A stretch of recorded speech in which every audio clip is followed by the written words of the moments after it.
bienvenue dans la quotidienne. Bonjour Michel. Bonjour, Michel, on Eric. se retrouve après un Oui. été sur le terrain. Je me suis ennuyé, ça fait un petit bout de temps qu'on ne s'était pas On vu. s'est un peu ennuyé, effectivement. On était sur le terrain un peu tout cet été. On va être un peu plus en studio maintenant. Encore que, on retourne sur le terrain ensemble au mois d'octobre pour une mission de l'Institut Jean Garon. Effectivement. Donc on va aller observer l'agriculture en France et en Normandie particulièrement. On vous parlera de ça dans les prochaines semaines à notre retour au mois de novembre. Mais d'ici là, on est en pleine campagne politique encore. Comme tu le sais, on a invité sur la ferme d'Arox à Saint-Pie tous les chefs des partis politiques. Ça a été le cas pour Éric Duhem le premier, ensuite Dominique Anglade et tout récemment Manon Massé, qui sont tous les trois venus rencontrer les céréaliers du Québec sur la ferme d'Arox, échanger, comprendre les enjeux de grande culture. On n'a pas eu de réponse du tout du bureau de M. Plamondon, donc on ne sait pas où sont les équipes pour l'instant, mais il ne s'intéresse pas trop à l'agriculture, ce qui fait peut-être retourner M. Garon dans sa tombe, lui qui était si féru d'agriculture. Et M. Legault, on avait des promesses au mois d'août qu'il y aurait un trou dans l'agenda pour venir, finalement il n'y aura pas de trou. Donc on se tient à trois chefs qui sont allés. On va écouter tout de suite Michel Manon Massé, qui était la semaine dernière sur la ferme d'Arox, et on va échanger un petit peu ensemble sur qu'est-ce qui se passe en agriculture dans la politique.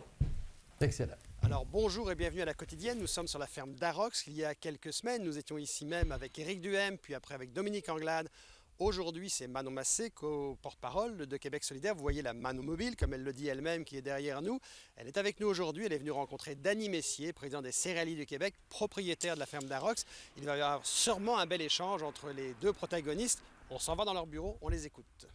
Moi, c'est ce qu'on veut vous entendre parler d'agriculture. Je veux voir ce que vous avez à proposer en agriculture. OK. Puis après ça, on discutera, puis on vous donnera nos points. Bien sûr, avec plaisir.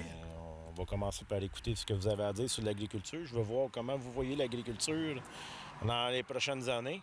Qu'est-ce qu'on a à présenter à nos membres de comment vous voyez l'agriculture? Comment que va définir la grande culture? Écoutez, merci premièrement de nous accueillir sur vos terres, c'est le cas de le dire. Vous m'avez dit d'entrée de jeu, tu sais, ce que vous voulez voir, c'est quoi la vision qu'on a pour la suite des choses, pour l'avenir du Québec. L'avenir du Québec puis l'avenir en agriculture. C'est comment vous voyez l'agriculture sous un gouvernement de Québec solidaire? Absolument. Sachez que d'entrée de jeu, moi, ce que je veux vous dire, c'est que à Québec solidaire, ce qu'on souhaite vraiment, c'est d'aller de plus en plus vers une autonomie alimentaire ici au Québec. Et notre perspective de base, je dirais, elle s'appuie sur deux choses. Premièrement, on a collectivement à relever le défi des changements climatiques, surtout au niveau des maraîchers, puis j'imagine que c'est la même chose au niveau des céréaliers. Le défi, c'est que si on ne s'attaque pas à ce qui est en train d'étouffer notre planète, si on ne prend pas ce défi-là à bras-le-corps, tout le monde ensemble, tout le monde va manger à claque en cours de route. Je ne sais pas comment ça s'est passé ici dans le coin de Saint-Hyacinthe, mais tu sais, par exemple, je suis allé dans différentes régions, en Gaspésie, aux îles. J'ai entendu beaucoup parler du manque d'eau, du défi de l'eau. Fait que c'est ça que ça me préoccupe. Fait que ça, c'est un des piliers sur lesquels on s'appuie dans notre vision. Le deuxième pilier sur lequel on s'appuie, c'est-à-dire que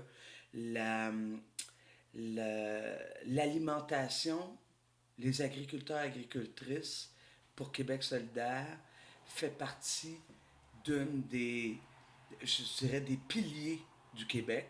Et pour ça, vous allez voir, je vais vous présenter nos 4 grands axes.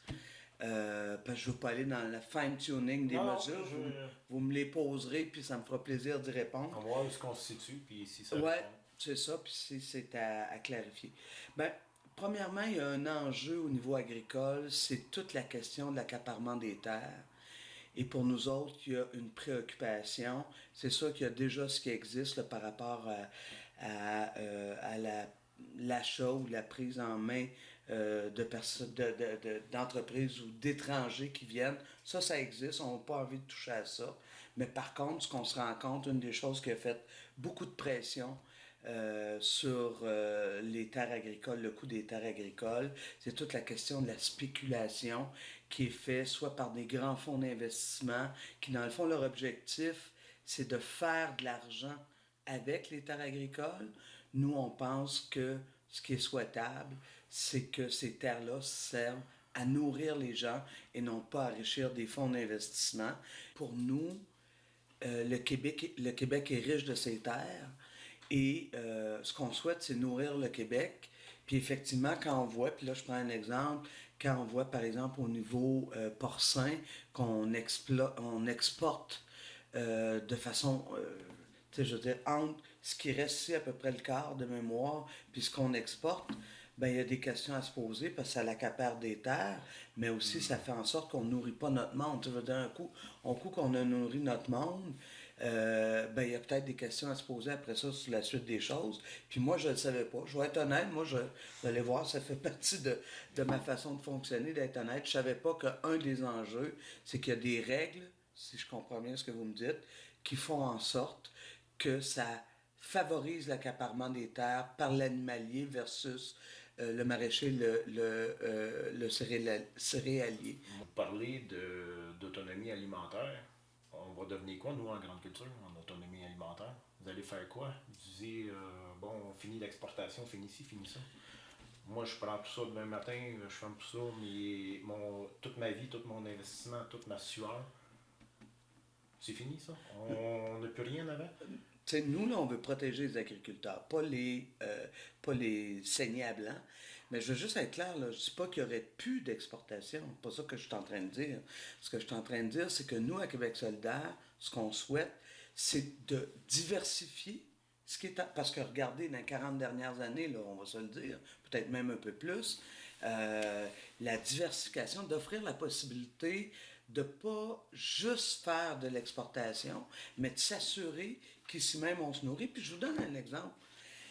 Mais je veux être clair, là, on ne veut pas arrêter l'exportation. C'est pas ça que je suis en train de vous dire. C'est qu'on veut donner du soutien pour permettre qu'il y ait de la diversification.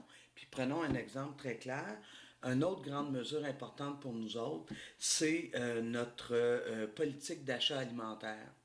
C'est ça que je veux dire par souveraineté alimentaire. Par exemple, actuellement, il n'y a pas d'obligation dans nos institutions publiques d'avoir des cibles, ben, l'obligation des cibles est là, mais d'atteindre des résultats par rapport à amener ce qu'on produit ici au Québec dans les assiettes de nos CHSLD, de nos hôpitaux, etc. OK? Alors, qu'est-ce que ça veut dire, ça? Ça veut dire que nous, c'est ça qu'on veut soutenir. C'est par une politique d'achat local au niveau alimentaire, en imposant nos écoles, nos hôpitaux, nos CPE, nos CHSLD, nos institutions publiques à utiliser le produit québécois dans leurs assiettes. On est en train d'envoyer un sacré signal, là. Vous avez parlé, on en est pas mal sur le sujet, vous avez parlé aussi que les taxes, la taxe sur les valeurs. Moi, ici, mon entreprise, le garage où ce qu'on est, le plan de séchage qui est là dans les dernières années, l'inflation ont fait que ma valeur a doublé de mes choses. J'ai des parties claires là-dedans. Moi, demain matin, si on exclut les fonds de terre, avec la machinerie que j'ai, ben, je viens d'avoir un 4-5 000 $ de taxes de plus que je m'en vais redonner. Je pense que moi qui travaille 70 heures semaine, mon père il a travaillé toute sa vie, 70 heures semaine. Mm-hmm. Puis vous venez dire, OK, vous allez exclure les fonds de terre, mais vous venez me dire que l'argent que j'ai ramassé parce que j'ai travaillé 2 fois plus que la moyenne du monde ici au Québec, la moyenne du monde que vous êtes en passant la semaine de 30 heures semaine. Dans la semaine de 30 heures semaine, on s'en va d'un mur. Moi, j'ai travaillé toute ma vie le double de ça. Ce que j'ai éclairé, ce que j'ai travaillé à la sueur de mon front pour faire manger le monde ici, vous allez venir me dire que je vais être taxé là-dessus, je vais être imposé, parce que j'ai décidé de travailler 2 fois plus fort que toi. C'est pas de l'argent qui m'est tombé du ciel, c'est de l'argent que j'ai gagné puis j'ai travaillé fort. Mm-hmm. Puis l'inflation a fait doubler ma valeur.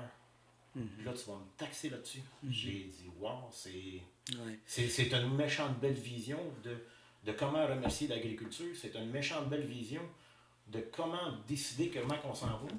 Moi, là, ce que j'ai comme perception, là, puis je vous écoute là, depuis tantôt, On va garder nos terres. Oh, oui, ça va être beau. On ne sera pas d'un pays socialiste, mais tu vas venir me dire que c'est le faire chez nous.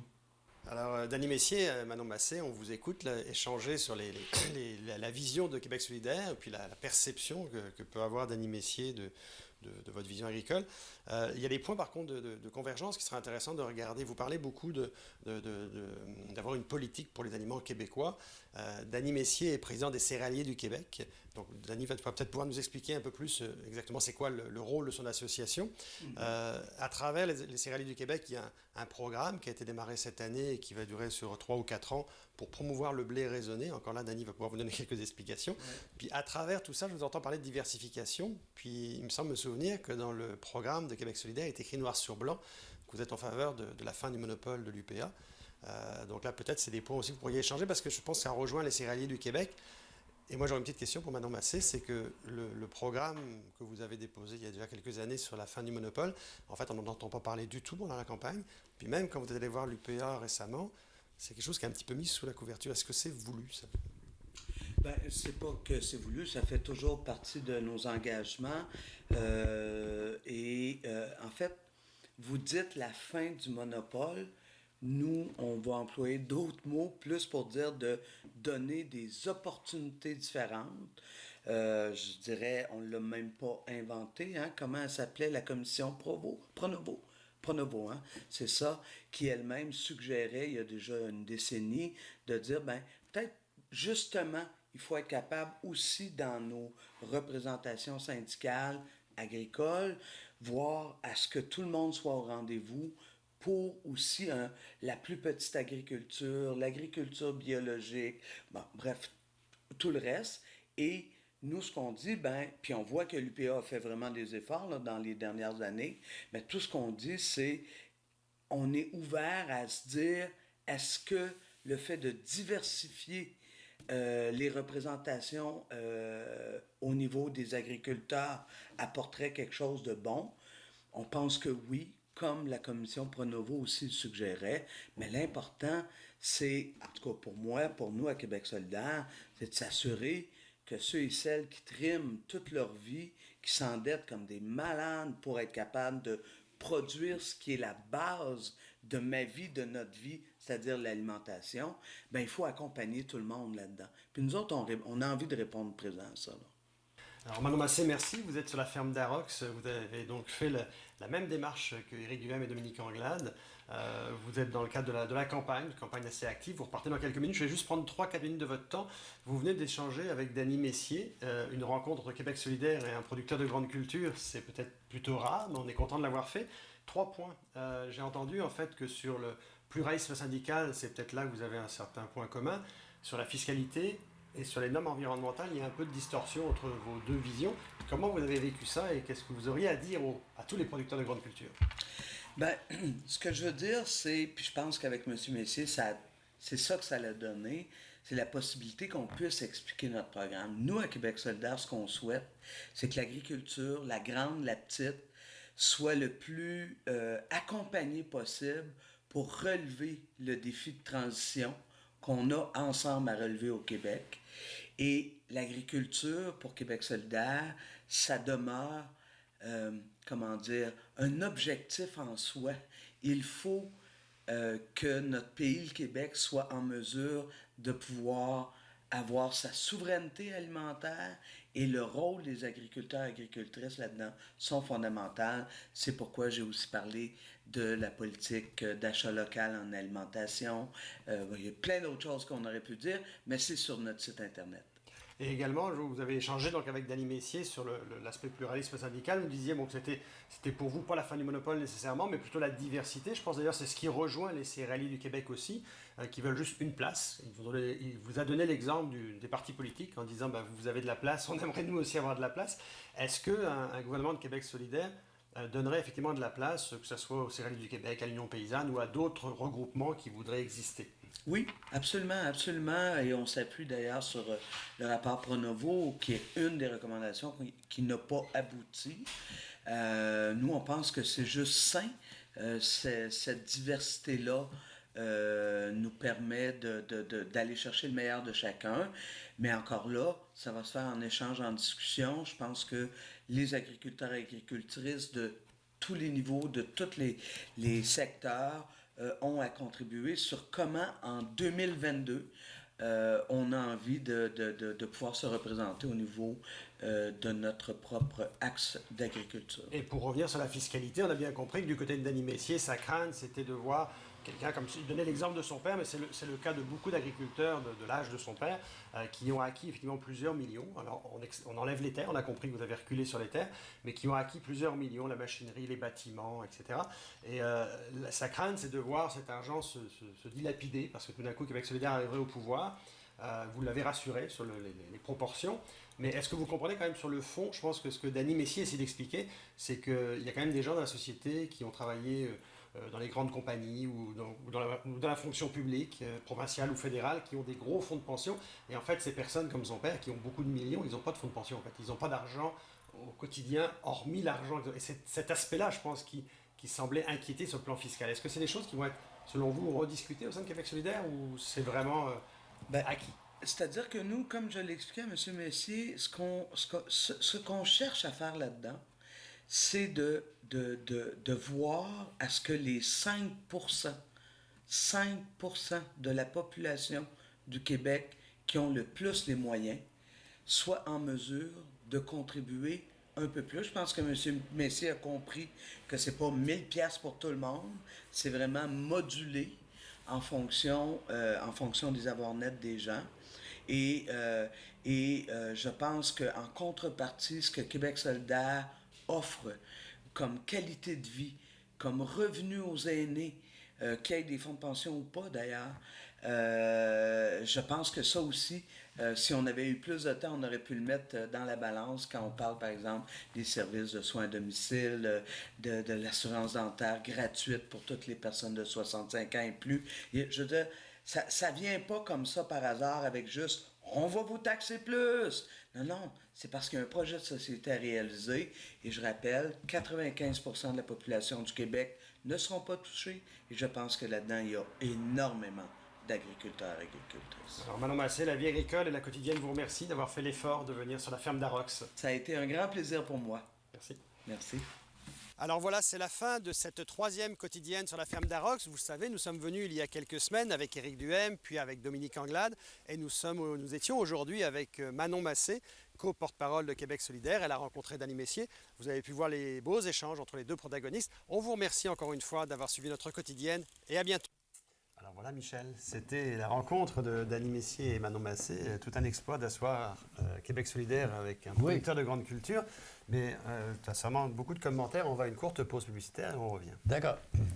Toute l'équipe de Belle-Île, Solutions Nutrition, est fière de vous présenter cette émission. Chez Belle-Île, on met en valeur les ressources de la ferme pour soigner les animaux d'élevage. On appelle cela l'autonomie alimentaire à la ferme. Nourrir l'autosuffisance. Voilà comment nos conseillers vous aident chaque jour. Belle-Île, Solutions Nutrition. On nourrit ce que vous mangez.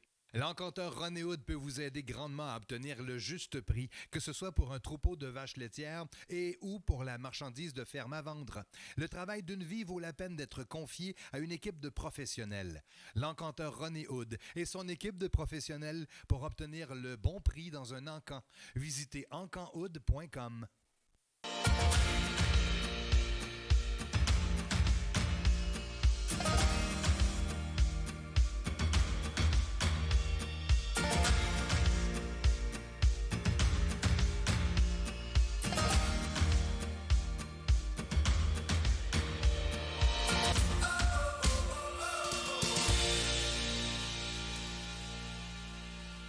Bon retour dans la quotidienne. Alors Michel, de cette entrevue avec Manon Massé, tu retiens quoi? Le pluralisme syndical, le rapport Pronovo, la distorsion entre le producteur et elle-même sur la fiscalité? Ouais, Qu'est-ce qui marque le plus? Je dirais qu'il y a d'abord une vision urbaine un peu derrière, parce que même les mots qu'elle a utilisés reviennent beaucoup dans, par exemple, au niveau de l'autonomie alimentaire. Bon, c'est un terme extrêmement intéressant. Mais ce que je retiens quand même, c'est qu'elle elle cite le rapport Pronovo, en disant peut-être un petit peu son étoile du Nord. Une autre que l'étoile du Nord. Je suis en train de faire, comment dire, de copier un peu ce qui s'est dit, mais c'est un petit peu son étoile du Nord, genre, bon. Mais ce que j'ai aimé particulièrement, c'est quand même l'idée que pour elle, l'agriculture n'est plus monolithique. Bon, qu'il faut arrêter d'avoir uniquement des cultures destinées à l'exportation, bien qu'elle dit, puis tu as fait raison, que l'exportation, il n'y a pas de mal à ça, là, au contraire. Mais la diversification de l'agriculture et la diversification des modèles d'agriculture, je crois que ça a occupé beaucoup de place. Et c'est un peu de cette façon-là qu'elle arrive également à dire, bien, du côté de la représentativité des producteurs, représentativité syndicale, par exemple, bien, il faut qu'il y ait une autre voie. Donc cette logique-là, je trouvais qu'elle était très bien, qu'elle rejoint également ce que nous, on a abordé très, très souvent au cours des dernières années, de nos années au micro. C'était celle, justement, d'écouter des groupes qui représentaient peut-être des blocs minoritaires. On a été quand même assez accueillant au niveau, par exemple, des productions biologiques, des petites productions, etc. Donc ça... On peut espérer, finalement, peut-être qu'un jour, à force d'entendre des politiciens, André Lamontagne l'a dit, il l'a pas nécessairement fait, mais il l'a dit en arrivant, qu'il était très, très proche du rapport Pronovo. Ouais. Là, on entend Mme Massé qui le dit. Je pense qu'on a reçu d'autres candidats de l'opposition qui ont une certaine ouverture. Au final, peut-être que le rapport Pronovo, un jour, on va finir d'accoucher par quelque chose. Ben, ce qui est intéressant, c'est qu'au moins... Si tout le monde y croit. Je crois qu'on l'a... puis on est en bonne partie responsable de l'avoir gardé en vie, le rapport Pronovo. Parce que si n'eût été de groupe, l'Institut Jean Garon en est un, la vie agricole aussi, ben, je pense qu'on l'aurait peut-être enterré. On ne se souviendrait peut-être même pas que ça s'appelait le rapport Pronovo sur l'avenir de l'agriculture du Québec. Alors, je pense qu'on l'a pas mal maintenu en vie. Et on sait, nous, pour avoir regardé, relu constamment, qu'il est toujours d'actualité. Alors, ces thèmes-là, nous, on l'a, au cours de la dernière de la campagne, là, je pense, on a tourné beaucoup autour, justement, de cette idée qu'il y a une agriculture beaucoup plus diversifiée. Là. L'avenir est... Est-ce que dans la campagne, Michel, ça s'est senti, la place de l'agriculture? Bon, on a bien entendu de temps en temps des chefs dire l'agriculture c'est important, mais une fois qu'ils ont dit l'agriculture c'est important, très peu. Ils n'ont pas expliqué ce qu'ils feraient. Non. D'abord, les grands médias n'ont pas retenu grand-chose de ça. Oui, il y a eu des déclarations plutôt dans les rencontres régionales, mais au niveau des grands médias, non, pas du tout. Les grands médias ont, appelons l'expression, surfé autour de quelques thèmes beaucoup plus croustillants, comme celui du troisième lien, qui était un phénomène de Québec qui s'est retrouvé à Montréal avec des échanges. Qui va rejoindre, si je me permets, qui va rejoindre les dossiers agricoles un jour, parce que le troisième lien, s'il a lieu, de toute façon, il va être sur des terres agricoles. Le troisième lien, s'il a lieu, il va devoir empiéter drôlement sur des terres agricoles. On parlera peut-être d'agriculture dans ce temps. Alors oui, ben, on va devoir en parler. Et on va parler un peu d'environnement en même temps. Alors, parce que c'est pas vrai qu'on va tout être électrique là, dans quelques années. Là. Mais effectivement, ces thèmes-là ont été beaucoup plus, c'est pour ça que je dis croustillants, beaucoup plus intéressants pour le grand public. Mais c'est malheureux, mais à peu près dans toutes les campagnes électorales, je dirais, depuis l'ère Duplessis, où lui accordait une grande importance à ça, on a eu d'autres thématiques. On a eu des développements économiques, bien sûr, développement social. Il y a, ce qui occupe aussi beaucoup de place actuellement, c'est deux grands thèmes, tout à fait louables. D'ailleurs, la santé, parce qu'on vient de passer un dur moment, l'éducation, pour laquelle il y a un manque flagrant de professeurs notamment, d'enseignants, d'enseignantes. Donc, c'est deux thèmes qui, logiquement, rejoignent tout le monde, alors que l'agriculture, manque de temps. J'ai l'impression, manque de temps, on n'en a pas parlé beaucoup. Manque de temps ou manque d'intérêt? Des deux partis, peut-être? Des partis médiatiques et des partis politiques? Manque d'intérêt. Du côté journalistique, un peu la même chose. Les journaux veulent aussi attirer leur clientèle avec les nouvelles du jour. Et puis, ça ne fait pas beaucoup des nouvelles du jour, les problématiques agricoles. On ne parle pas, par exemple, une certaine désertification de notre agriculture dans les régions, non pas en termes climatiques, mais en termes d'exode des régions. On ne parle pas beaucoup que plus de 40 du territoire agricole zoné n'est pas en production et qu'on n'a pas beaucoup de plans pour mettre ça en production. Ça, on ne parle pas de ça. Pourtant, c'est assez gros comme phénomène. C'est assez gros. C'est-à-dire qu'on a des parties vertes, des parties agricoles potentielles, oui, mais complètement en friche. Oui. Des fois, je me dis, oui, on fait bien de s'inquiéter de l'accaparement des terres, également de l'empiètement des terres dans les zones périurbaines. Oui, c'est extrêmement important. Mais ce qui est aussi important, c'est de produire, de mettre en valeur le territoire. Et ça, là, ça n'a pas occupé beaucoup de place. Dans le débat, on peut dire que ça n'a même pas occupé de place du tout. Alors, il faudrait que... Il y a un sujet qui a été très, très vu dans les médias généralistes, qui était la fiscalité, notamment quand Québec solidaire avait annoncé qu'il taxerait tout le monde qui avait 1 million d'actifs et plus. Là, on voit que ça a fait une distorsion là, avec le... Oui, ça n'a pas été très, très long, d'ailleurs, parce qu'évidemment, on connaît maintenant la valeur des terres agricoles. Bon, pas juste la terre comme telle, mais les exploitations agricoles ont des grandes valeurs en fonds de terre, elles ont des grandes valeurs en quota également. Donc, ce sont des entreprises millionnaires de façon... La moyenne est au-delà d'1 million, bien sûr, et même plutôt près de 2. Donc, je pense que Québec solidaire, quand je disais une vision plus urbaine, n'avait pas réalisé cette chose-là. Il n'a pas réalisé que l'agriculture, c'est une industrie avec un très grand capital à développer. Donc, mais ils sont revenus vite sur leur position. Ils sont venus faire un tour. Ils ont réalisé. Oui, ils sont venus vite sur leur position juste avant d'aller voir l'UPA, d'ailleurs. Oui, absolument. Par hasard. Ils ont réalisé qu'ils s'adressaient à des gens qui avaient quand même de grandes valeurs et qui travaillaient fort pour les mettre en valeur. Oui, puis on reconnaîtra l'effort que Manon Massé a fait, comme Éric Duhem et comme Dominique Anglade, de venir dans le milieu agricole chez un producteur. Oui. Et peut-être qu'il faudra qu'ils le fassent plus souvent pour leur prochaine campagne.